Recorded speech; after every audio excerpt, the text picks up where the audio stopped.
It is day before our Meyer Hatchery baby chicks arrive. We got some Cornish crosses on the way, about 34 of them, I believe. And we're going to be putting them right here in our brooder. Our brooder is up close to the house. I know that's probably not the favorite thing for most people, but for us, I like that it's right close by my house. I don't have to really worry about anything. The dogs are going to bark before anything gets up on it. It's on a concrete slab, so nothing's really going to dig under it. This is kind of my livelihood, so I treat it as important as such. So in being that, we need to make sure that we have everything set up today for tomorrow. You don't want to be receiving your chicks and then setting this up. This needs to be set up, ready to go, and this is the part where I think most people miss, is this beginning part. And I know that because I was one of those. We got our egg layer chicks. I didn't have any of it, man. I didn't have none of this stuff. And now that we've built up the infrastructure over this year just to already have it in, man, it makes life so much easier.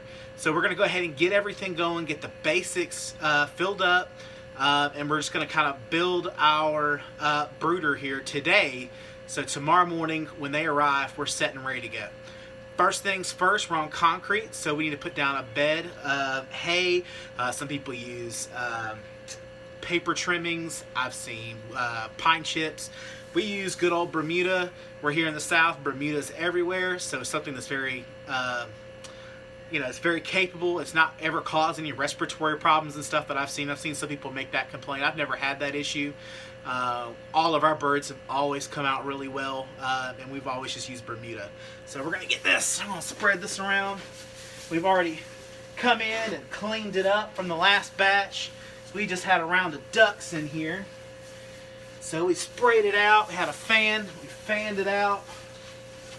Might have a little too much hay, if there is such a thing.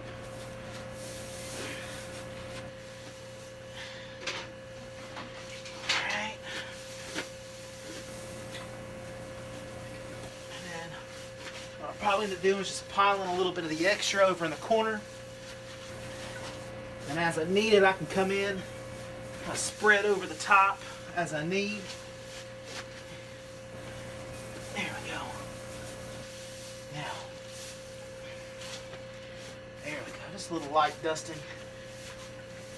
These are going to be 2 days old.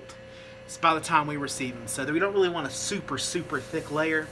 Kind of just want to get everything just light enough. I'm going to walk around as I pat it. I always do that first because as I pat it down, it should make it a little bit more accessible for them to walk around on. Next thing is your actual heating brooder. It's a little dirty. I'm about to clean it off, but this right here has been ours for a year. It's a Producer's Pride. We got it at Tractor Supply. It's nothing too fancy. We paid about 25 bucks for it, but I don't have to replace lamp bulbs. I don't have to worry about fires. This thing kicks butt. It's got different settings on it. We use it during the summer during the winter to heat the coops as well. It acted as an awesome heater as well. So I just can't say enough about this. And again, I'm not having to deal with heat bulbs and all this and that, worrying about if they blow out in the night. This thing right here is going to take care of it. So I'm going to go ahead, put it on its lowest setting. So you want that to be down on the ground. I am a little worried that this won't be enough. Before, we've maxed out at 25 chickens underneath this thing, and we're going up to 34, so I'm hoping it's going to be all right. There we go. I'll clear things out just a little bit, pull things out, and don't worry about it being low. You'll see they get up underneath that thing. I always kind of run it off to the side, clip it over here, kind of up and off the ground, so if it rains, I don't have to worry about my electrical cord getting wet. Next is feeders and waters. Now, I'm getting 34 birds, so I'm really not going to piddle around with a bunch of little small things. I'm going straight for the big guns. Just saves myself the hassle. We tried it last time, having a whole bunch of little small feeders and waters. And it was a bigger pain in the buns, just filling up 2 big containers and just calling it a day. So we've got our 3-gallon feeder right here, and again, Tractor Supply will keep this thing full the entire time. We are going to pull them up at nights this year. The last batch we did not, just because we didn't really have the predator problems. Now we're having raccoons. I guess the coons figured out what we were doing. So we're not going to be leaving our feet out at night and inviting the coons up, basically. So the raccoons have broken 2 of these things, and they're like $30, and they're pretty indestructible. But you put a family of raccoons up to it, they'll do their darnest. So we're gonna go ahead and set this up. I got another one in the back. I'm gonna go back there and grab. But I like to kind of spread them out on either side. And the next thing, we're gonna try a little bit different of a water.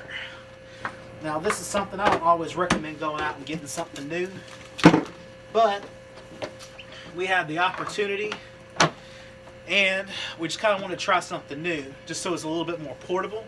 We got another little water from Tractor Supply, and that should be big enough to keep our chickens pretty happy.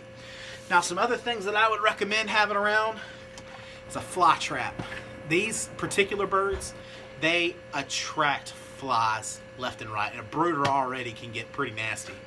So I always recommend hanging up a fly trap up here. We'll put one in kind of over in the back corner so we're not bumping our heads into it and getting that nasty juice all over us. And then this time we're going to be doing something a little different. I have a couple people who are maybe wanting to purchase a few little chickens from me, just kind of as this little side project. They're basically just kind of paying me to grow them. They're going to take care of them. They're going to butcher them or do whatever they want to them.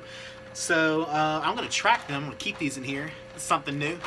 We're going to put little tags on them though, on their little legs, and we're going to track our birds. This is also how we're going to track our birds for the next 10 weeks. Every week we're going to track their size, their growth, their height, their weights, and percentage of growth, and we're going to kind of see how fast these birds can grow. I'd love to see what's my percentage of growth each week, and at what point am I maxing out? At what point could have just called it a day? So this is our setup for now. I'm not going to put any food or anything out. Again, I don't want any raccoons out here. I'll probably go ahead and fill the waters with a little bit of apple cider vinegar, just like a capful inside the water thing, just to kind of, it'll help their immune systems and boost them up. If you got any questions or anything like that, please leave them down below. Like and subscribe. And we're just super excited about this and going on a 10-week adventure with us into growing Cornish cross chickens. We look forward to having you along with us.